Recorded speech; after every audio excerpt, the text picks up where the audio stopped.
Well, Colombia is the worst place for trade unionists on the planet. There are hundreds and hundreds of trade unionists over the last few years that have been killed. There is open violence against anyone who tries to organize in the workplace. Most of the killings that take place within the framework of labor disputes. So people trying to get better job conditions, trying to take away huge threats to their own personal safety when they try to deal with the companies to address these issues. That's when most labor unionists are killed. So in that kind of context, where you've got essentially a wild, wild west upon the labor movement and anyone involved in trying to push forward a human rights agenda, you have to ask the question, with all of these things happening, why would the Conservatives and Liberals be pushing ahead to sign a trade agreement with a country that has one of the worst human rights records in the entire planet?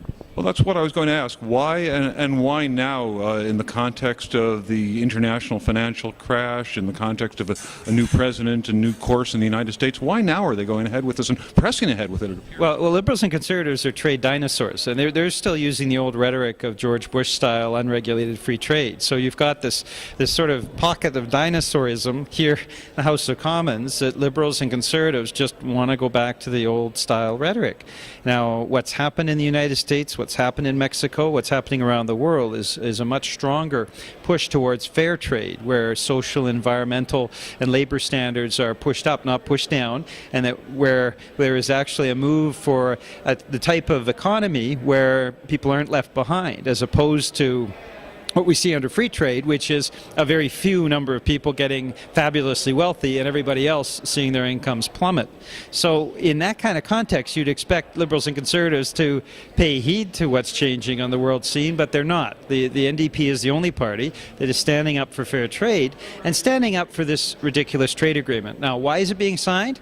Well, what we have within the Department of Foreign Affairs and International Trade is this simple idea that the more free trade agreements are signed, the better. That's how they measure progress. It's not based on number of jobs created. It's not based on what our actual trade deficit or trade surplus is. And our country now is in a trade deficit for the first time in 30 years. So that shows just how what a failure this vision has been. It's not based on anything tangible. They're only real justification or evaluation of progress is based on the number of agreements. And that's why these agreements have been so egregiously bad, because they're done basically on the back of a napkin, not done in Canadians' interest, and in the case of Colombia, clearly not done in the interests of the ordinary Colombian who's subject to this constant violence. And as a result of all that, we have this trade agreement brought before the House of Commons. Now, in the United States, the Congress said no. In other parts of the world, we have countries reacting to any sort of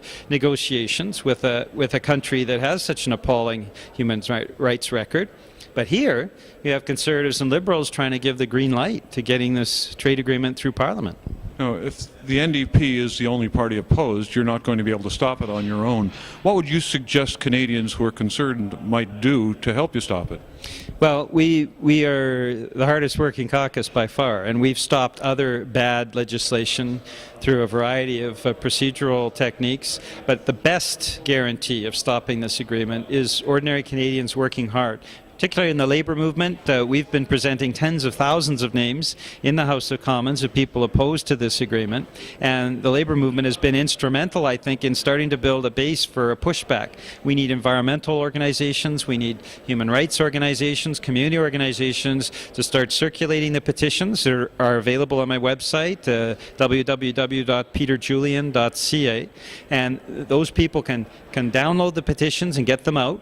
And more than that, as this particular piece of legislation moves forward, people need to contact their local members of Parliament, because that kind of personal pressure applied to members of Parliament are going to make them think twice about rubber stamping this very bad agreement.